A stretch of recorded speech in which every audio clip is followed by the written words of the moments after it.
about everything that we've been able to do working with folks in rural Florida, but I think the best is yet to come. You know, when I first became governor, you know, we have like 23 plus million. I mean, when I first became governor, it was like 21 and change million. And, you know, you do things around, you know, a lot of times they'll tell you, well, you just got to go to Tampa and go to Miami and all the, and kind of the bigger where more of the people are. And if you look at like our 32 fiscally constrained counties, that's probably less total population than maybe just like one city in some of these other areas, or certainly way less than some counties in Florida. But I was just like, no, you know, my job's not just to go to the cities, my job's to do everything. So I told the staff, I was like, has any governor ever done events in all 67 counties? And they're like, we haven't found any evidence of that, and we don't think so, so we're doing it. So we did public events in all 67 counties. And, you know, I would go to, and the thing is you go to like Miami, and it's like, it is what it is, right? I mean, not that people, I mean, they're happy if we're there doing things. But, you know, you go to some of the rural, I mean, I remember going some of the counties, and like, I remember a lady just pinched me, and it's like, I've never seen a governor before come to these parts. And I was like, well, here I am in the flesh. And so we were able to do, and what I found is when you show up, especially if you're able to do some of the things we have with like the Job Growth Grant Fund, the Rural Infrastructure Fund, some of those things, one, the money goes a lot further when you're helping with things in rural Florida. But then two, people appreciate it. They remember it, that you showed up and you took an interest in their community. So we've been able to do a lot of great stuff. You know, it's interesting. We're here in Ocala, and people will, you know, rural infrastructure, here's some possibilities, Governor, job growth grant. We have all these, we have environment, water, all this stuff. And, you know, some of it is discretionary, and you got to figure out what you want. So there's, on I-75, they came to me and said they wanted to do a new, an off-ramp and build an off-ramp to be able to do it. And so they're telling me, yeah, you know, I don't know how much money it was, $5-6 million bucks. It would be the Job Growth Grant Fund, maybe FDOT put in some, I don't remember exactly the amount. But they're just going, they're like, yeah, Governor, we think that, you know, if we do that, then they'll be able to have an exit and then feed into, you know, a new industrial park. And I'm like, okay, good. And then they're like, and then, you know, there's something else here. And I was like, yeah, okay, that's good. And then they're like, oh, yeah, and then finally, if you do that, they're going to build a Buc-ee's there. I'm like, sold. I am doing that. And so you got the Buc-ee's coming in there, which I think is going to be really good. And I think there's actually one coming in to off I-10 near Tallahassee. I don't know if they've started that yet, but I mean, I've heard reports of that. So that'll be really, really good. But some of the stuff that we've been able to do on infrastructure, really, really significant. We've been able to do things to you know, connect some of the industrial sites. You know, I think manufacturing and building things is a great pathway for the future. You know, you hear we're having this debate about artificial intelligence and, you know, the rise of this and everything like that. And, you know, don't let anyone tell you, whoever's saying how great it's going to be, there's going to be big pitfalls too. I mean, at best, right? And you end up in this situation where people don't even know what's real. They're able to do all these things. You know, they actually do AI songs.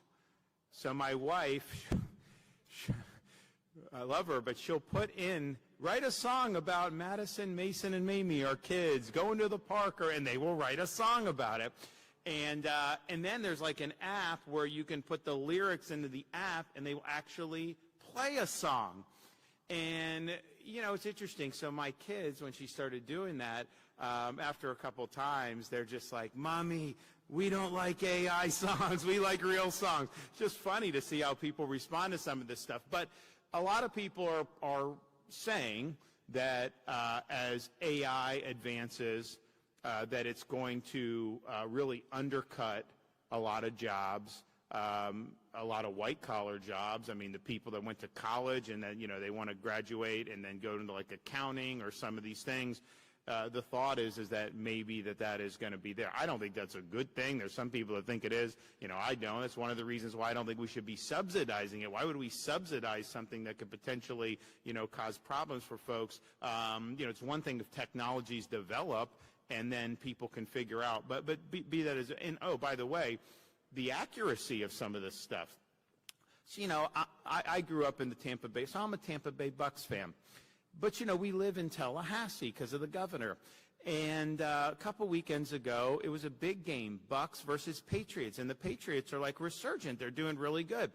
So at 1 o'clock, and I didn't know what channel, so I asked Grok. I said, Grok, I'm in Tallahassee. Where do I watch the Bucks Patriots?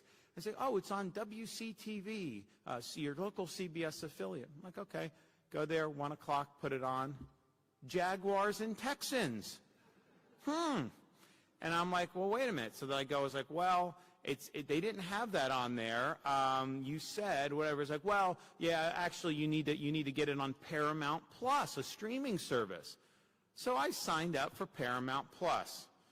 And then I pull up, and it's not easy for me to do these things. Like, you know, it's like I'm a little challenged on somehow with all this and the technology. But, like, so I sign up, NFL Sunday, click.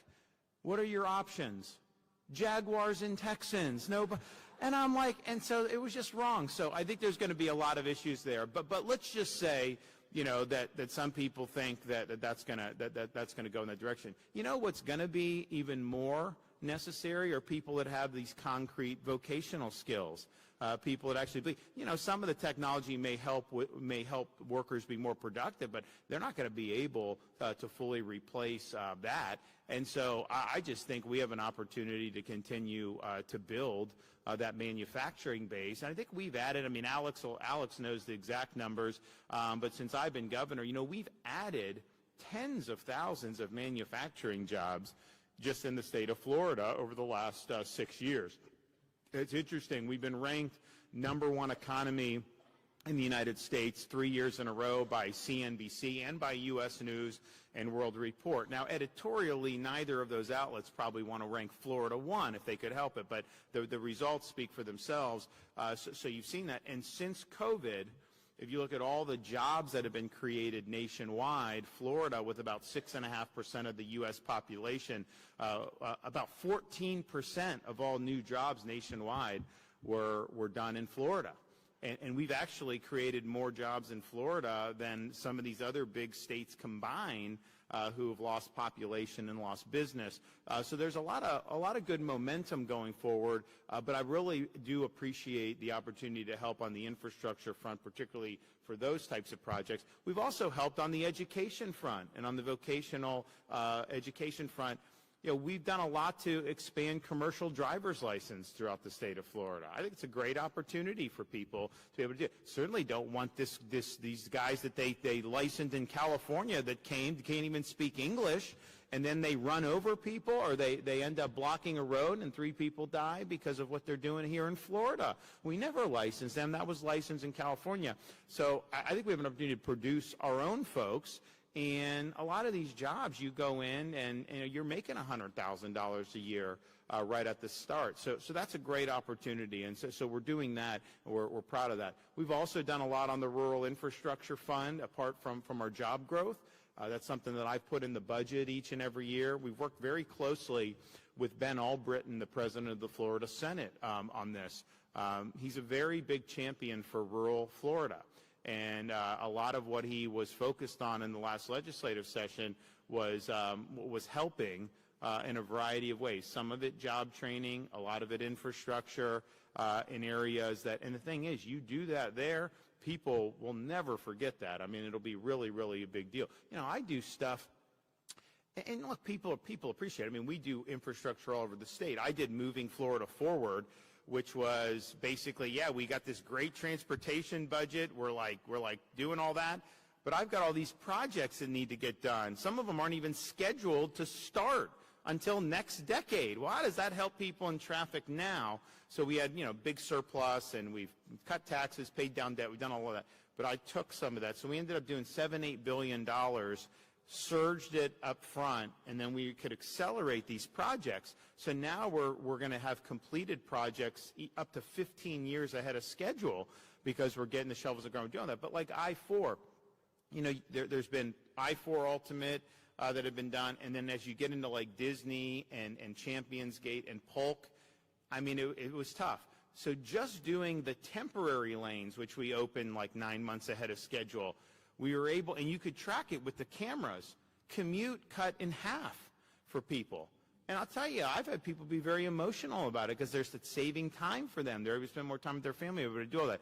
And so we're going to accelerate that. So we'll have that, all the different arteries that go in there, that's all underway. And we're going to end up having 10 or 15 years where you have better traffic flow. Then had we not done that. So we're proud of doing that, and we're going to keep on doing it. So all I will say is I understand that our rural communities are important. You know, I've not only talked the talk and just show up here and speak, but we've walked the walk. And to be able to be the first governor on record to do these events. And like when I do events, you know, I'm not just like doing events like, you know, beating my chest. I'm bringing money usually, right? I get these big checks that they print out and we hand them. I don't know that that they necessarily get cashed at the bank with the big checks, but we do get the money. Alex makes sure the money gets there to people, and we're able to do that. And so I'm really proud of that, and I think that we've got a lot of great stuff. But I also, you know, people will say to me, you look at like New York City and this guy getting elected mayor. You know, it's interesting. You know, I mean, he's basically a communist. And so that was, I think it was November 8th was the election. November 10th, Florida recognizes Victims of Communism Day. And we teach kids about the evils of communism. So it's like, what a contrast between there and here. But, you know, people say, oh, is it going to cause more people to flee to Florida? And a lot of our residents are like, you know, they're proud that Florida's been successful and has kind of been the beacon and the leader and all that stuff. But it's like at some point, you know, we can't just have, and they'll tell me like, Governor, stop letting people in. Just so you know, as an American, you can move to any state you want. I don't have the authority to keep you out. I probably would be exercising it in certain instances if I could. But that's not, so it's people vote with their feet. It's a free country. You do all that. And I don't know what the fallout's going to be for this guy up there. I can tell you, you know, if you think somehow you're going to have government-run grocery stores and that be successful, it's not. They've tried this stuff before. The command and control, it doesn't work. In fact, when we were down at the Freedom Tower in Miami, we did the Victims of Communism Day. You know, I had all these high school kids from Miami that were there, and like, they were really fun. They were hearing stories about all this. But you know, one of the anecdotes that President Reagan used to tell about this, so he would talk about the old Soviet Union, and a fellow goes in because he needed a new car, and he goes in and says, hey, I need a new car, or whatever, and the clerk's like, okay, you know, no problem, come back in 10 years. And the customer was like, morning or afternoon? And the clerk was like, what difference does it make? It's 10 years from now. He's like, well, because I have the plumber coming in the morning that day. And it's like, it doesn't work. So that's not going to work. And they're probably going to try to raise taxes and all that, which is not going to work. But the number one thing that causes people to say, I'm out, is when public safety deteriorates. And he hates the police. He wanted to abolish the NYPD.